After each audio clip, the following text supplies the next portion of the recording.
शांतिनाथ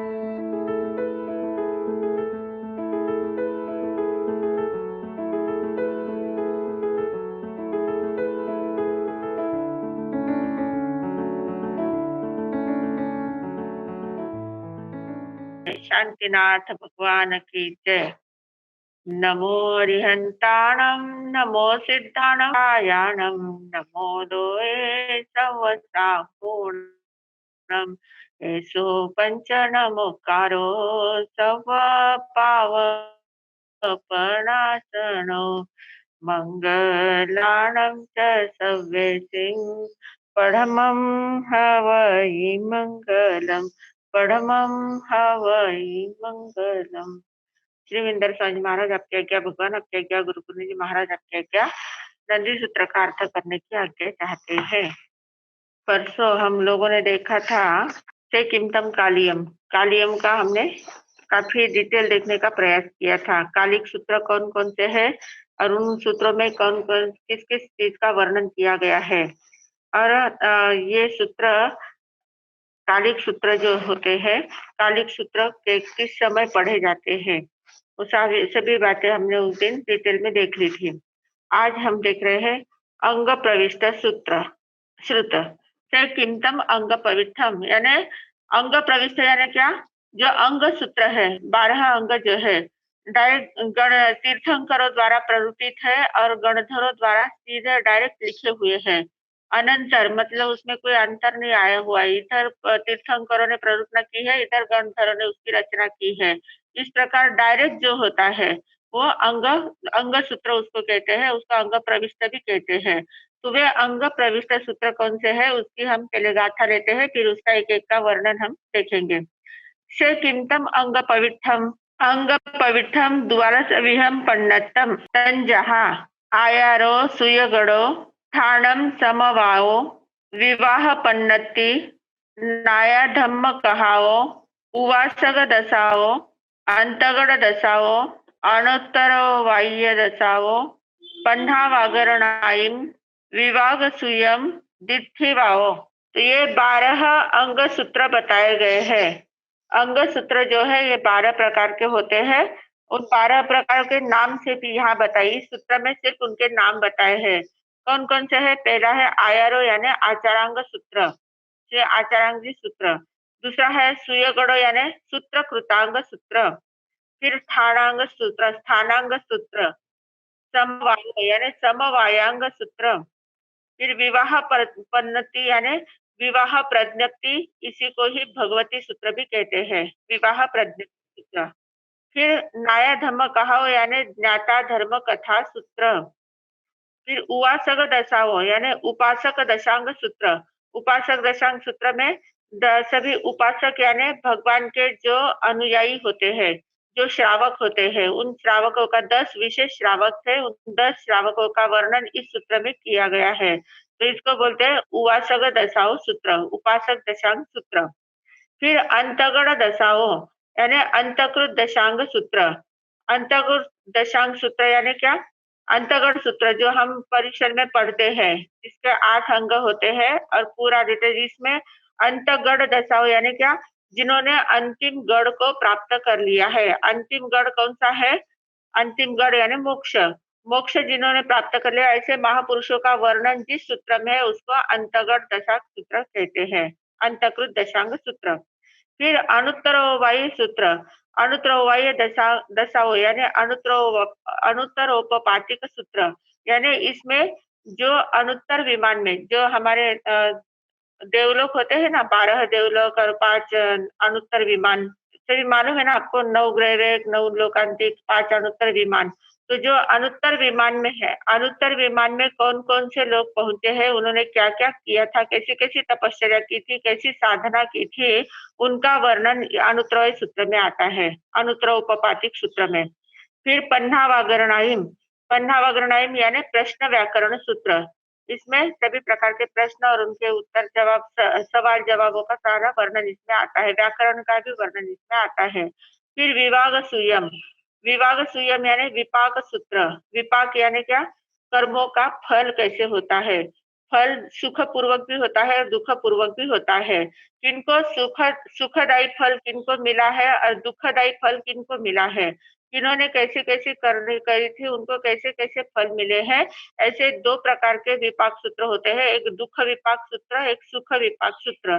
तो दुःख विपाक में जिनको दुःख का ही पूरा वर्णन है कि जिन्होंने कैसे-कैसे कर्म किए और कैसे-कैसे उसके फल भोगे हैं और कैसे-कैसे उन्होंने नरक में कैसे किस-किस टाइप से उनका जीवन बीता है, सुखपूर्वक वर्णन है और सुख विपाक सूत्र में सारा सुख का वर्णन है। उन्होंने कैसे-कैसे उत्कृष्ट भावना से आहार दान दिया, संतों को आहार दान दिया, तो संतों को सिर्फ आहार दान देने से और वो आहार दान भी कैसे एकदम उत्कृष्ट परिणाम से देने से आहार दान देते समय 3 प्रकार की शुद्धि होती है। एक दाता की शुद्धि होती है। दाता की शुद्धि यानी जो दान देता है, जो अब आप जैसे कुछ बहराते हो महाराज साहब लोगों को, तो बहराते समय आपने जो घर में अनाज बनाया हुआ है, जो रसोई बनाई हुई है, उस रसोई बनाने के समय उस रसोई का पैसा कहाँ से आया है? वो एकदम शुद्ध रूप से आया है या अशुद्ध रूप से आया है? उल्टे धंधे से आया है या सीधे धंधे से आया है? प्रामाणिकता से आया है या अप्रामाणिकता से आया है? पहले वो शुद्धि चाहिए। तो उससे वो दाता की शुद्धि होती है। दाता ने पैसे कैसे कमाए हैं और कैसे किस प्रकार का आहार उन्होंने तैयार किया है। ये दाता शुद्धि होती है। फिर दूसरी होती है कि जो आहार ग्रहण कर रहे हैं, उनकी शुद्धि। जो संत होते हैं, उन संतों का आचरण कैसा है, संतों की साधना कैसी है, संतों का मनोदशा संतों की कैसी है, भावधारा कैसी है, कितनी तपश्चर्या में वो लीन है, कितनी साधना में आगे बढ़े हैं, उनकी भावधारा के अनुसार ग्रहण करने वाले की शुद्धि भी उसमें होती है। दाता शुद्धि होती है, लेने वाले की शुद्धि होती है, देने वाले की शुद्धि होती है और आहार की शुद्धि होती है। जो दिया जाता है उस वस्तु की भी शुद्धि होती है। इस प्रकार की 3 शुद्धियों से जब आहार दान होता है, तब उस आहार दान से क्या-क्या फल होता है, कैसे-कैसे सुखपूर्वक फल मिलता है, अगले जन्म में कैसे-कैसे उनकी सुविधाएँ मिलती है, सभी प्रकार की सुख सुविधाएँ कैसे मिलती जाती है, सन्मार्ग में आगे कैसे बढ़ते हैं, उसका सारा वर्णन विपाक सूत्र में दिया गया है, सुख विपाक सूत्र में। और फिर है दुःखीभावो, दुःखीभावो यानी दृष्टिवाद सूत्र। दृष्टिवाद सूत्र यानी क्या?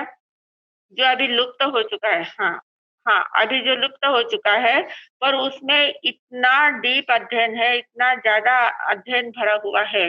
दृष्टिवाद में ही 14 पूर्व का सार पूरा 14 पूर्व उसमें ही आते हैं, 14 पूर्व का ज्ञान आता है और भी बहुत सारी बातें उसमें आती है। बहुत बड़ा सूत्र है, विशाल सूत्र है, पर अभी वो पूरा लुप्त हो चुका है।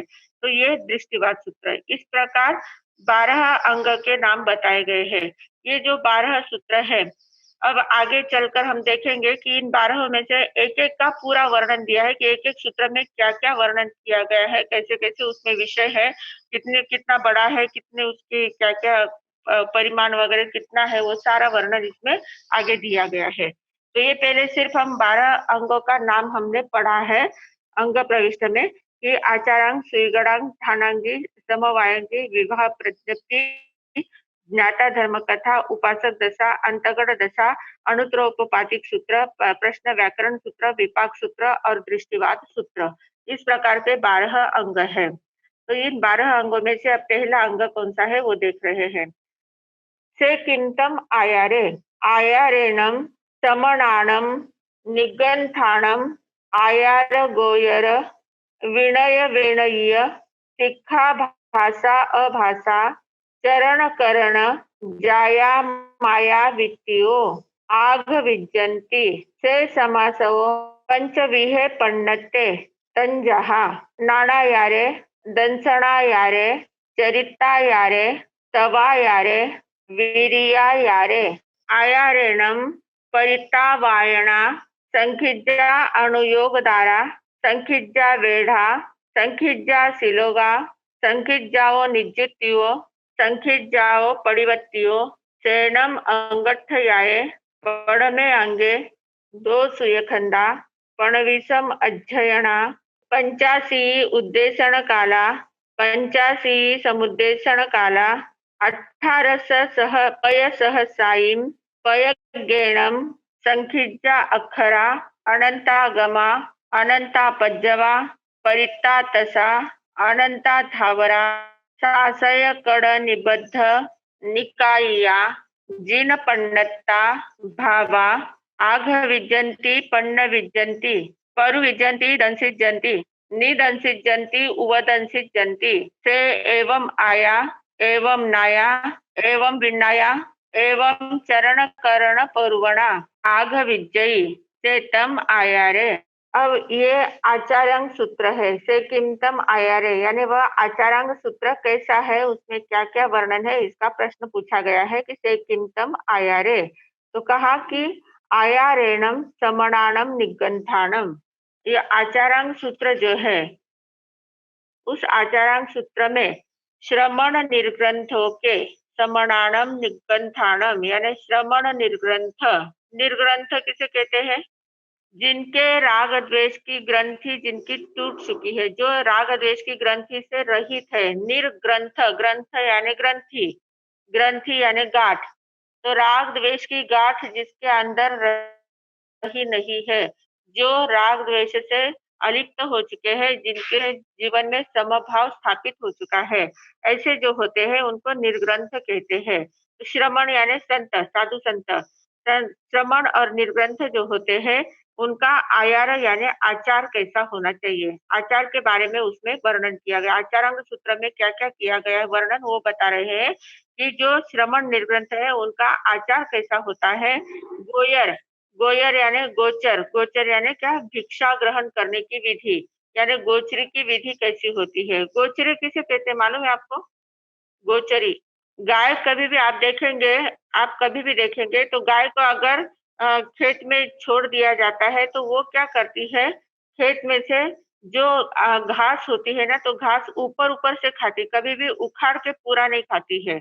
गाय कभी भी घास को उखाड़ के नहीं खाती है, ऊपर ऊपर से घास खाती है, और जो ऊपर ऊपर से घास खाती है इसलिए उसको वो उसकी गोचर कहते हैं। मतलब जैसे साधु संतों को भी कैसा करना चाहिए कि जहाँ भी गोचरी के लिए जाते हैं, तो गोचरी के लिए जाते समय वो जहाँ जिसके घर गोचरी के लिए गए हैं उनके यहाँ आहार पानी की व्यवस्था कैसी है, आहार पानी कैसा बनाया हुआ है, कितने लोग घर में है, कितना आहार बनाया है, उस हिसाब से लेना चाहिए। क्योंकि आप अगर बहुत ज्यादा आहार उनके घर से ले लेते हैं तो उनको वापस बनाना पड़ता है, तो आप इतना आहार ले कि उनको वापस बनाना भी ना पड़े और कम भी ना पड़े, तो इस दृष्टि से आहार को लिया जाता है।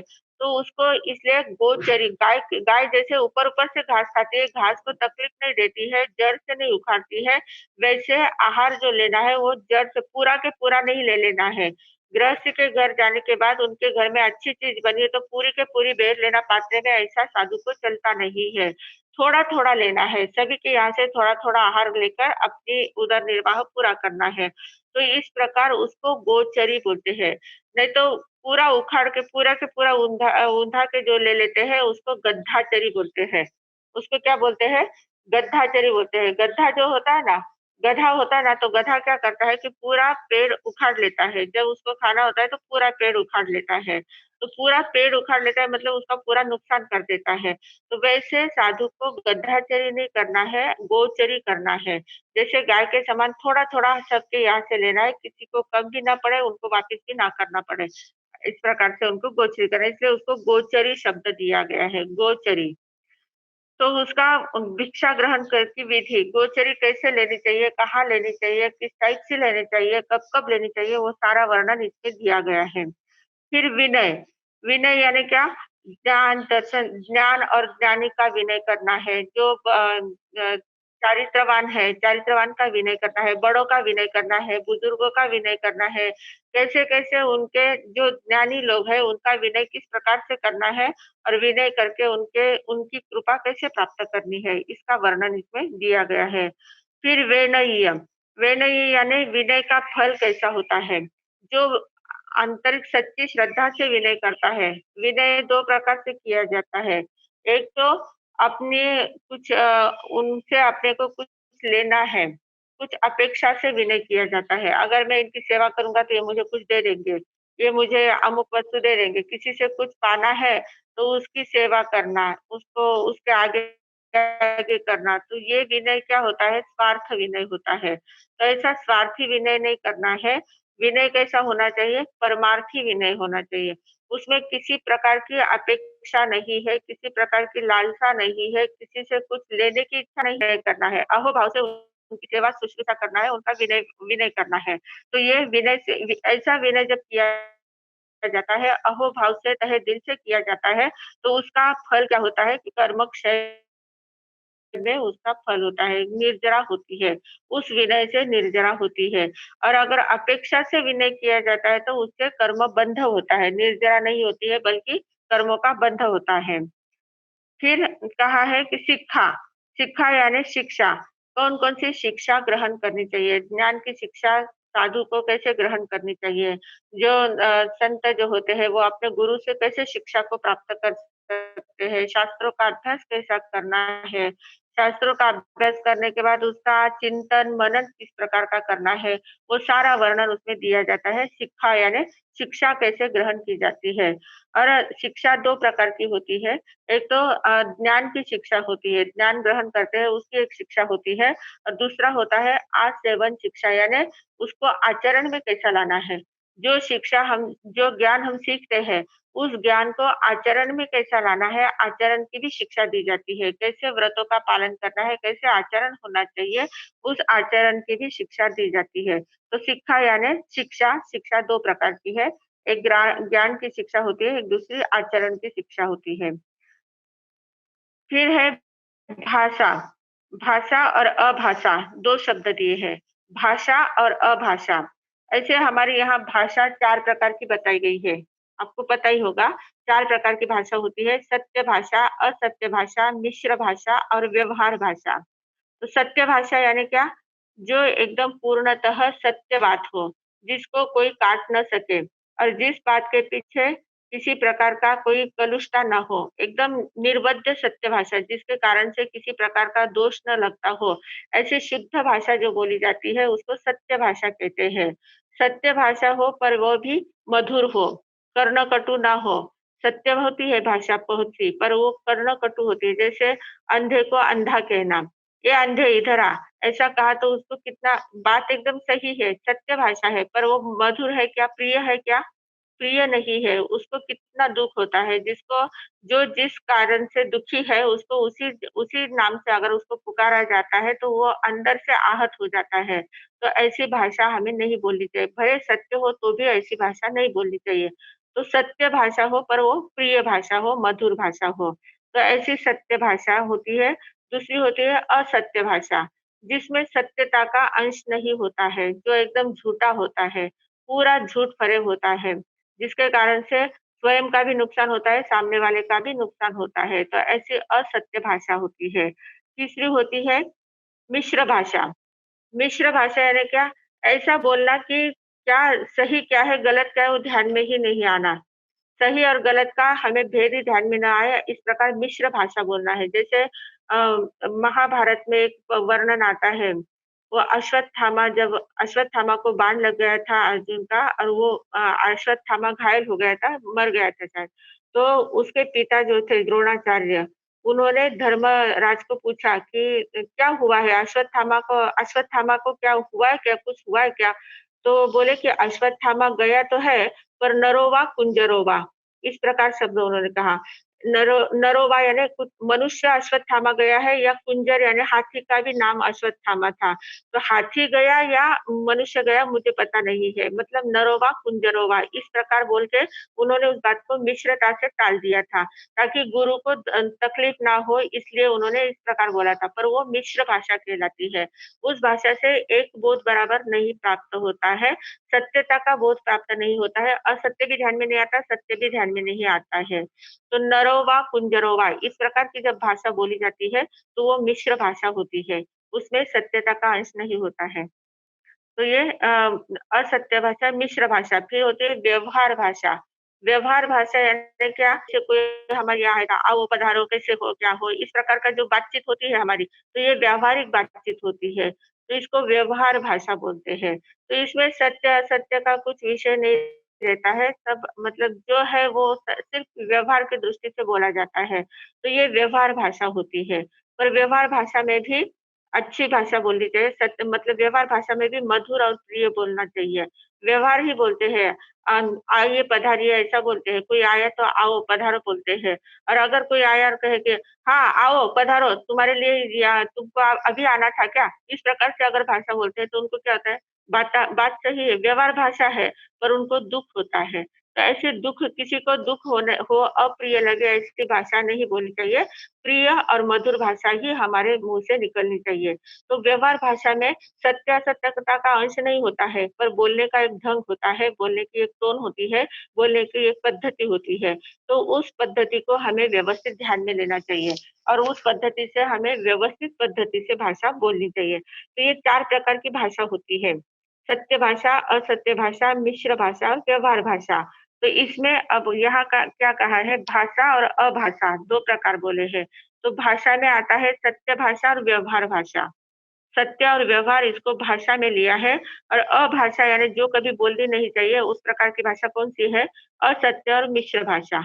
असत्य भाषा और मिश्र भाषा को हमारे मुख से नहीं निकालना चाहिए। असत्य वाणी हम नहीं बोल सकते हैं, हमें नहीं बोलना चाहिए। असत्य को बहुत ज़्यादा असत्य बोलने में बहुत ज़्यादा दोष लगता है, क्योंकि कोई उसके ऊपर विश्वास भी नहीं कर सकता है। झूठ बोलने की जिसको आदत रहती है ना, उसके ऊपर कोई विश्वास नहीं करता है। और हमारी बात हम कभी भी व्यवस्थित रूप से सामने कह नहीं सकते, प्रस्तुत नहीं कर सकते हैं। तो इस प्रकार असत्य भाषा से हमारा भी नुकसान होता है, सामने वाले का भी बहुत ज़्यादा नुकसान होता है। और शास्त्रों में तो कहा गया है कि अगर चौथे व्रत में दोष लग गया, तो उसका प्रायश्चित दिया जाता है। चौथे व्रत में दोष लगा तो उसका प्रायश्चित दिया जाता है, पर दूसरे व्रत में दोष लगता है तो उसका कोई प्रायश्चित भी नहीं दिया जाता है, इतना अक्षम्य अपराध है। इसलिए मिश्र भाषा भी हमारे मुख से नहीं निकलनी चाहिए। तो भाषा और अभाषा, भाषा में सत्य भाषा और व्यवहार भाषा, पर दोनों भी कैसी होनी चाहिए वापस? प्रिय और मधुर होनी चाहिए। सत्य और व्यवहार भाषा प्रिय और मधुर होनी चाहिए और असत्य और मिश्र भाषा अभाषा है, उसको नहीं बोलना चाहिए। तो इसका पूरा वर्णन इस शास्त्र में आया हुआ है। फिर चरण, चरण यानी क्या? कि चरण सत्तरीकरण सत्तरी हम लोग सुनते हैं ना, पढ़ते हैं ना इसमें प्रतिक्रमण में आता है चरण सत्तरीकरण सत्तरी। तो चरण यानी आचरण के जो प्रकार है, जैसे महाव्रत आदि है। महाव्रत 5 महाव्रत है, 10 प्रकार के श्रमण धर्म है, 17 प्रकार का संयम है, 10 प्रकार की वैयावृत्त है, 9 प्रकार के ब्रह्मचर्य वृत्ति, रत्नत्रय, 12 प्रकार का तप, 4 कषाय का निग्रह, इस प्रकार चरण कहलाते हैं। मतलब जो रोज के आचरण जो व्रत नियम लिए जाते हैं, उन नियमों का व्यवस्थित पालन करना उसको चरण कहते हैं। एक बार 5 महाव्रत एक बार ले लिए हैं, रोज-रोज लिए नहीं जाते हैं, पर एक बार लिए हैं पर उनका पालन ज़िंदगी भर करना है। एक बार हम व्रत नियम लेते हैं, उसका पालन ज़िंदगी भर करना होता है। तो जो एक ही बार लिया जाता है, ज़िंदगी भर पाला जाता है, उसको चरण कहते हैं। और करण किसको कहते हैं कि जो रोज-रोज उसमें ये करना पड़ता है, रोज-रोज उसमें नियम भी लेने हैं और रोज-रोज उसकी याद भी रखनी है, रोज-रोज उसका पालन भी करना है। मतलब परिस्थिति अनुसार जो बदला भी जाता है, परिस्थिति के अनुसार जो बदलता भी रहता है, उसको करण कहते हैं। तो करण में क्या आता है 14 नियम आते हैं, 5 समिति, 3 गुप्ती आती है, 12 भावनाएँ आती है, 12 प्रकार की भिक्षु प्रतिमा आती है, 12 भिक्षु की 12 प्रतिमाएँ, श्रावक की 11 प्रतिमाएँ, 5 इंद्रियों का निरोध है, 25 प्रकार की प्रतिरचना है, 3 गुप्त 4 अभिग्रह वगैरह, ये सभी भेद इस करण सत्तरी में आते हैं। तो चरण और करण इन दोनों में क्या अंतर है, ये ध्यान में ले लेना है। चरण के भी 70 भेद है, करण के भी 70 भेद है, पर दोनों में क्या अंतर है? चरण यानी जो एक बार नियम ले लिया है वो ज़िंदगी भर पालना है और करण यानी परिस्थिति अनुसार बदलता रहता है, फिर भी उनका नियमों को पुष्टि करने वाला है। फिर भी आपने जो नियम लिए हैं उनको पुष्टि करने वाले ये करण होती है। मतलब आचरण की ही पद्धति होती है, रोज़ के आचरण की पद्धति होती है। तो इस प्रकार चरण और करण में फ़र्क आता है थोड़ा-सा। तो चरण, करण हो गया। फिर जाया, जाया यानी यात्रा। यात्रा यानी क्या? संयम, तप की यात्रा, संयम की यात्रा जो हम जिस जीवन में जिस साधना में हम प्रवेश कर रहे हैं, उस साधना की यात्रा हमारी व्यवस्थित होनी चाहिए। कैसे साधना करनी है, तप, ध्यान, समाधि, स्वाध्याय में कैसे प्रवृत्ति करना है, कैसे संयम की यात्रा को आगे बढ़ाना है, इस प्रकार का यात्रा जाया यानी यात्रा का वर्णन उसमें दिया गया है। फिर मात्रा, माया यानी मात्रा। मात्रा यानी क्या कि जो आहार हम लेते हैं, तो आहार किस कारण से लेना है, कितना प्रमाण में कितने प्रमाण में लेना है, क्यों लेना है, कब लेना है, ये सभी बातें उसमें आती है। मात्रा यानी आहार की मात्रा कैसी हो हमारी, कब लेना है, कितना लेना है, क्यों लेना है, कैसे लेना है, ये सभी प्रकार की बातें उसमें आ जाती है। तो ये मात्रा यानी संयम की रक्षा के लिए परिमित आहार ग्रहण करने की शिक्षा, कैसे आहार ग्रहण करना है, वो सारा वर्णन उसमें आता है। तो जाया माया, यात्रा यानी संयम की यात्रा और माया यानी मात्रा, आहार की मात्रा। फिर वृत्ति, वृत्ति यानी विविध प्रकार के अभिग्रह धारण करना और जिसके कारण से संयम की पुष्टि होती रहे।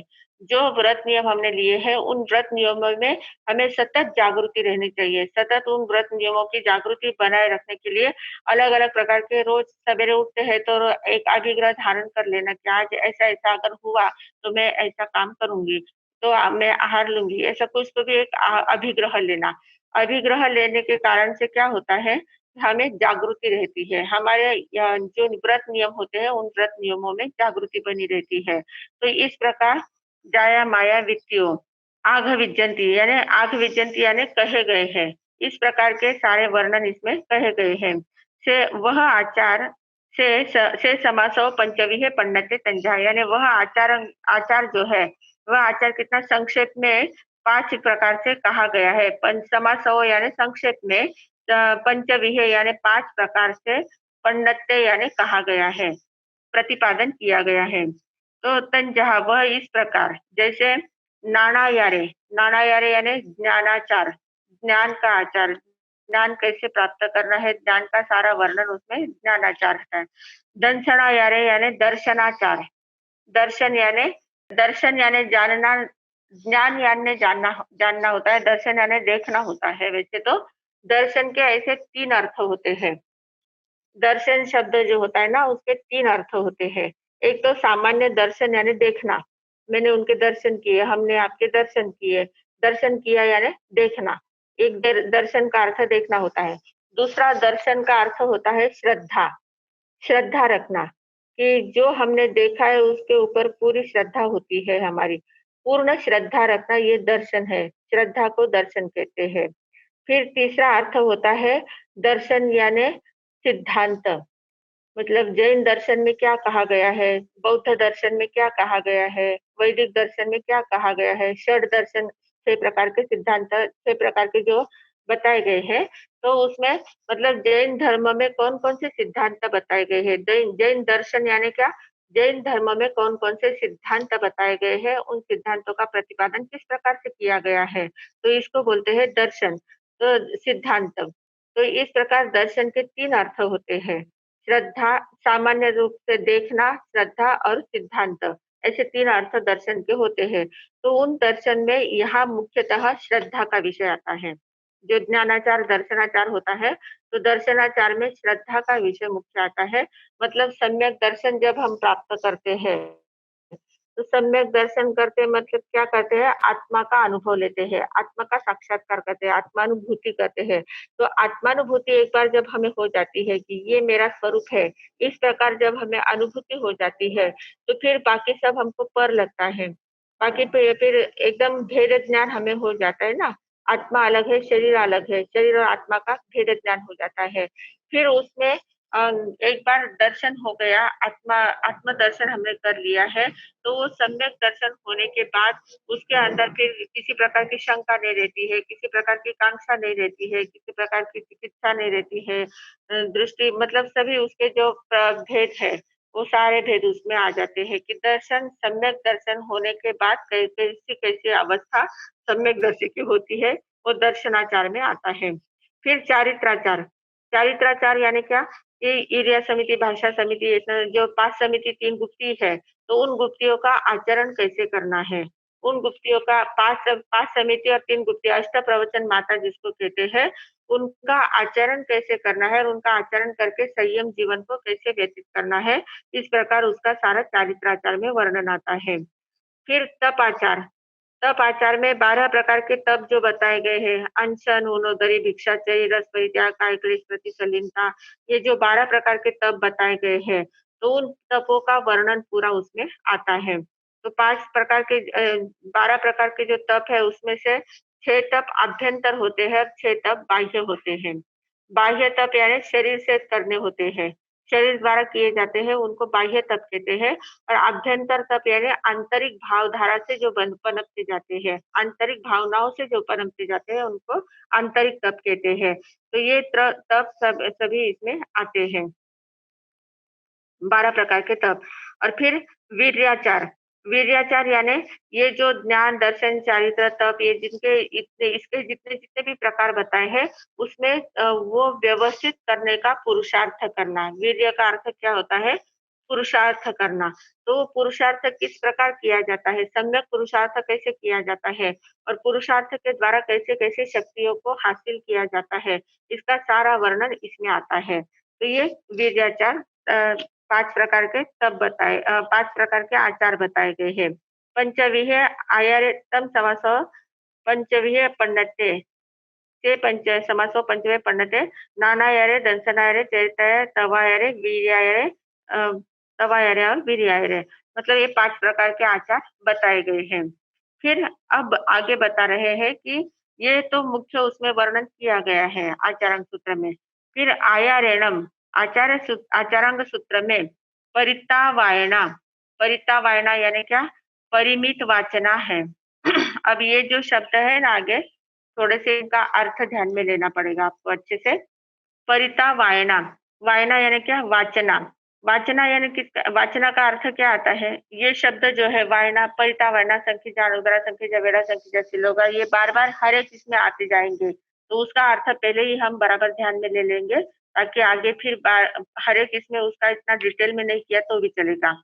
तो पहले क्या है? वाचना। वाचना का क्या अर्थ है कि जब-जब हम मतलब गुरु जब शिष्य को वाचना देते हैं, कुछ पढ़ाते हैं, पढ़ाते समय शास्त्र की वाचना देते हैं। मतलब गुरु पहले बोलते हैं, शिष्य को वैसे बुलवाते हैं और उनका शुद्ध उच्चारण करा के लेते हैं, फिर उसका अर्थ वगैरह बताते हैं, जो पढ़ाते हैं।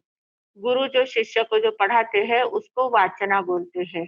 तो जितना भी पढ़ाया जाता है उसको वाचना कहा जाता है। फिर दूसरा है अनुयोग द्वार। अनुयोग द्वार का अर्थ क्या होता है? अनुयोग द्वार का अर्थ होता है कि जो सूत्र है, जो शास्त्र है, उन शास्त्र के जो शब्द है, उन शब्द का अर्थ के साथ बराबर संबंध जोड़ना। मतलब जो शास्त्र में शब्द कहे गए हैं, उनका अर्थ एकदम व्यवस्थित करना, बराबर उनके जो अनुरूप अर्थ होगा वही अर्थ करना है। अपने मन से कोई भी ऊट-पटांग अर्थ नहीं लगाना है। किसी भी शब्द को लेकर अपने मन से अर्थ नहीं लगाना है। जो शास्त्र को अपेक्षित अर्थ है, उसी अपेक्षा से उसी अर्थ को ध्यान में लेना है। उसको अनुयोग द्वार कहते हैं। संख्येच्या संख्येचे परितावायना संख्येच्या अनुयोग द्वारा, तो ऐसे अनुयोग द्वार संख्यात है। संख्येच्या वेढ़ा, वेढ़ा का अर्थ होता है छंद। छंद, छंद यानी क्या? कि जो एक जैसे एक विषय को प्रतिपादित करने के लिए कुछ वाक्य तैयार किए जाते हैं और उन वाक्यों का एक छंद तैयार होता है। मतलब जैसे हम लोग स्तुति करते हैं ना, तो छंद बोलते हैं उसमें। तो स्तुति में पार्श्वनाथ भगवान का छंद, भगवान माहिर स्वामी का छंद, ऐसे अलग-अलग प्रकार के छंद बोले जाते हैं। तो छंद मतलब एक ही विषय को प्रतिपादित करने वाले एक जैसे शब्दों का मतलब संग्रह जो किया जाता है, वाक्यों का संग्रह किया जाता है, उसको छंद बोलते हैं। तो ऐसे छंद उसमें असंख्यात छंद हैं। फिर संखिजा सिलोगा, सिलोगा यानी श्लोक, श्लोक यानी गाथा, जो हम गाथा बोलते हैं ना, तो ये जो गाथा एक-एक गाथा जो होती है, 2 लाइन की एक गाथा होती है, कभी-कभी 4 लाइन की एक-एक गाथा होती है। तो ये जो गाथा होता है, गाथा के 4 चरण होते हैं, तो इस प्रकार की जो गाथा होती है उसको श्लोक बोलते हैं। फिर संखिजाओ निरुक्तियों, संखिजाओ निरुक्तियों, निरुक्ति यानी क्या? निरुक्ति यानी जो सूत्र में अर्थ है उसका युक्ति पूर्वक कथन करना। निरुक्ति का अर्थ क्या होता है? युक्ति पूर्वक कथन करना यानी उसका अर्थ शिष्य को बराबर ध्यान में आना चाहिए। इस प्रकार की व्याख्या वगैरह करना कि बराबर शिष्य के दिमाग में वो बात बैठ जाए। सीधी सरल भाषा में उसका वर्णन करना, जो शास्त्र में कहा गया है उसी का वर्णन, उसी का बराबर अर्थ लेकर सीधी सरल भाषा में शिष्य को पढ़ाना, उसको निर्युक्ति कहते हैं। और फिर प्रतिपत्ति आता है, संख्यज्ञो निजुत्यो, संख्यज्ञो परिवर्त्यो। परिवर्त्यो यानी प्रतिपत्ति। प्रतिपत्ति यानी क्या?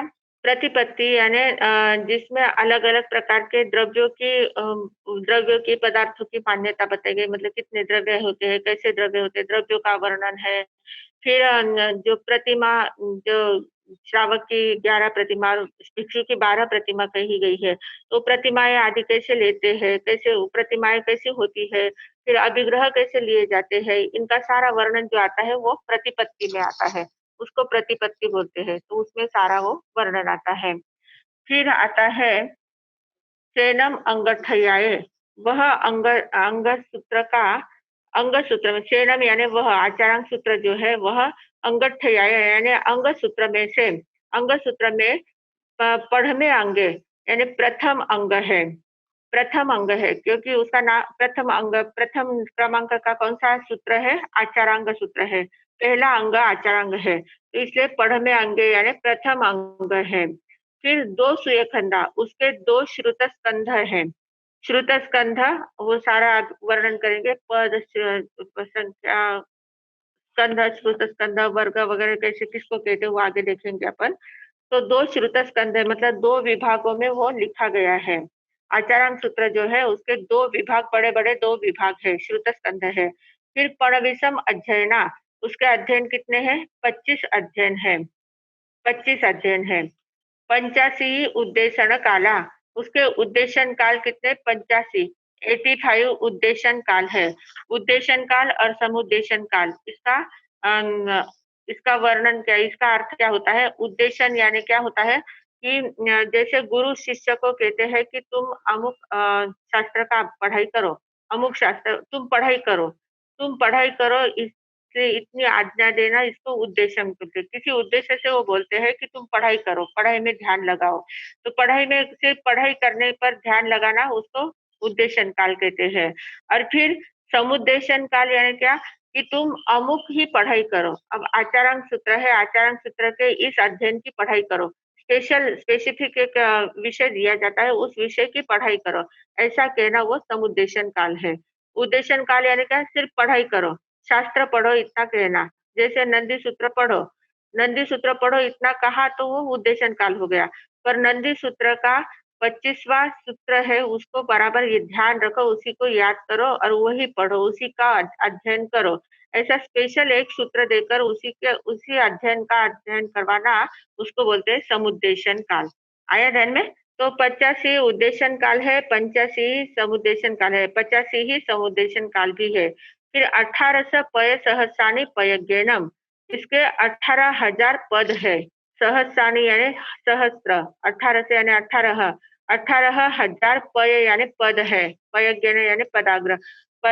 पद, उसके जो पद होते हैं, पद पद किसे कहते हैं? अब वो देखो, जिससे अर्थ निकले ऐसे शब्द को पद कहते हैं।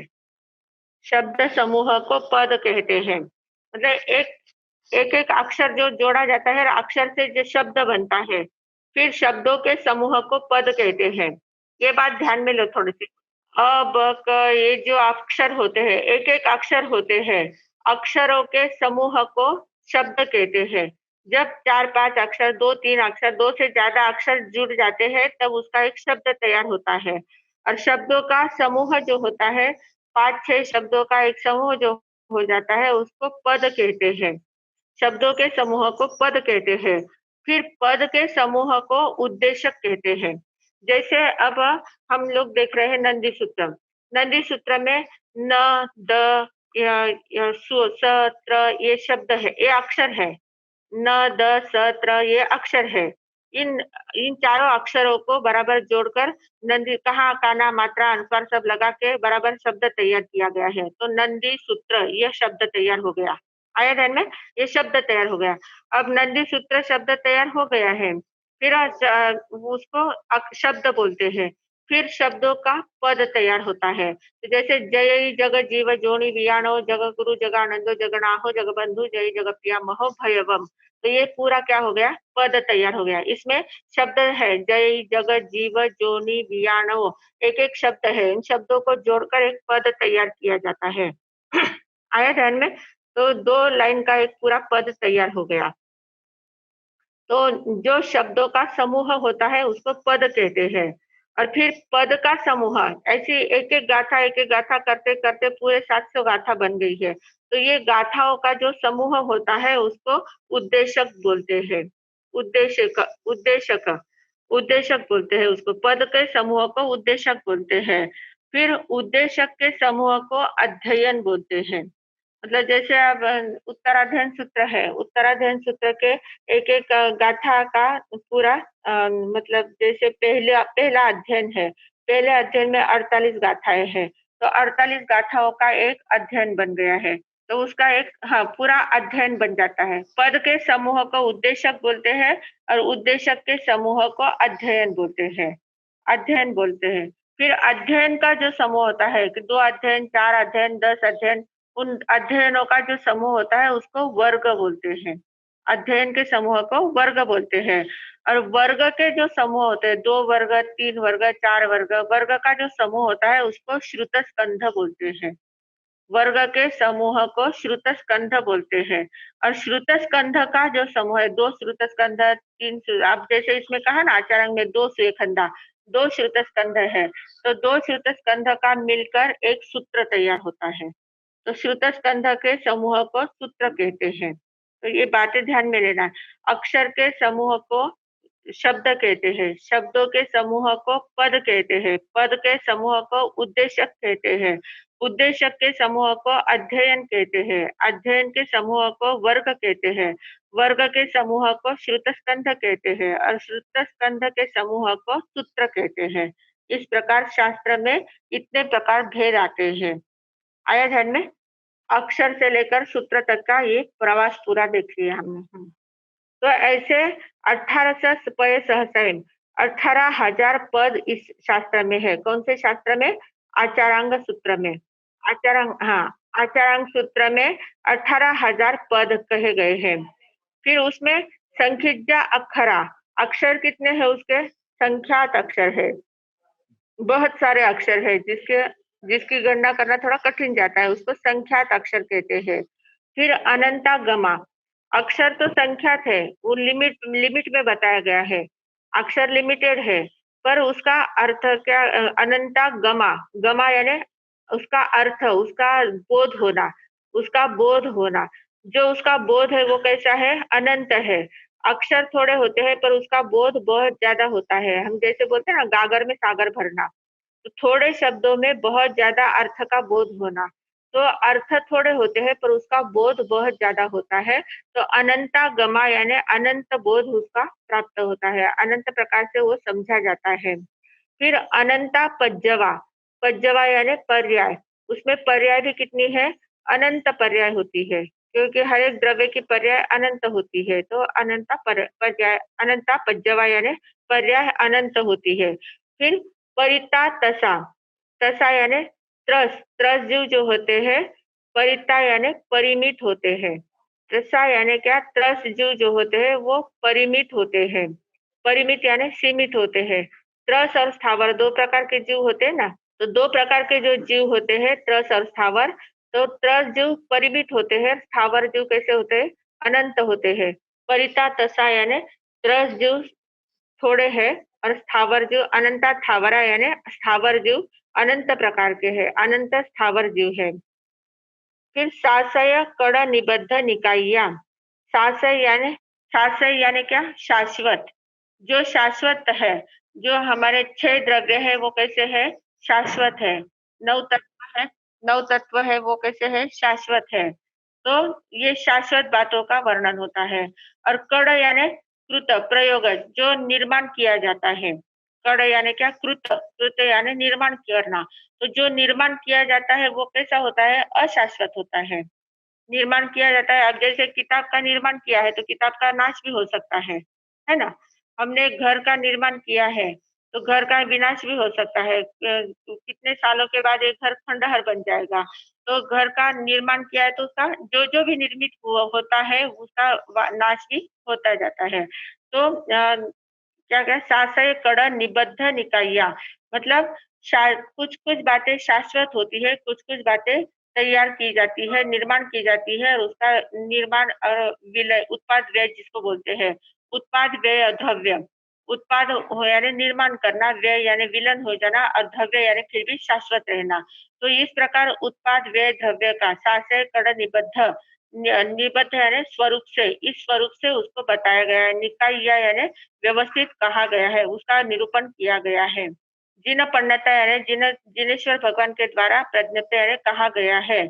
भावा यानी पदार्थ, पदार्थ यानी द्रव्य। आघ विजंती यानी सामान्य रूप से कहे गए हैं। आघ विजंती पन्न विजंती का अर्थ अपन ने किया था ना। आघ विजंती यानी सामान्य रूप से कहे गए हैं। पन्न विजंती यानी नाम आदि के द्वारा उसकी विशेष, हाँ, उसका विशेष वर्णन किया गया है। परु विजंती यानी उसका विस्तार से वर्णन किया गया है। दंशित जंती यानी कुछ उपमा देकर उसको समझाया गया है, उपमा देकर समझाया गया है। निदंस निदंशित जंती यानी दृष्टांत देकर समझाया गया है। और और उवदंशित जंती यानी पूर्ण शंका रहित होने तक पूरा सब पूरी तरह से व्यवस्थित समझाया जाता है। तो इस प्रकार ये आचरण सूत्र का वर्णन किया है। से एवं आयाम यानी ये आचारांग सूत्र का ग्रहण करने वाला तद्रुप हो जाता है। जब आचारांग सूत्र हम पढ़ते हैं तो आचारांग सूत्र पढ़ते समय उसमें तद्रुप हो जाते हैं। तद्रुप यानी एक में हो जाते हैं, जैसे हम पूरे आचारांग में हम बन जाते हैं। से एवं आया एवं नाया, इस प्रकार का वो ज्ञाता बन जाता है कि उसका एक एक पद, जैसे अभी हम नंदी सूत्र पढ़ रहे हैं तो नंदी सूत्र में बन गए ना। कल शिल्पा बोल रही थी कि हमें दिन भर वो नंदी सूत्र ही दिखता है, सिर्फ नंदी नंदी ही करते रहते हैं बोले, मतलब आनंद में ही रहते हैं और नंदी सूत्र का ही उच्चारण हमारे मुख से दिन भर होता रहता है। तो हम उस रूप बन जाते हैं। जो भी पढ़ते हैं उस रूप हम जब बन जाते हैं, तो उस रूप जब बन जाते हैं तभी उसको आत्मसात कर सकते हैं, तभी उसके भावों को आत्मसात कर सकते हैं, तभी उस ज्ञान को आत्मसात कर सकते हैं। तो इसलिए क्या कहा कि से एवं आया एवं नाया, यानी जिस प्रकार उसके उसमें हम तद्रुप बन जाते हैं।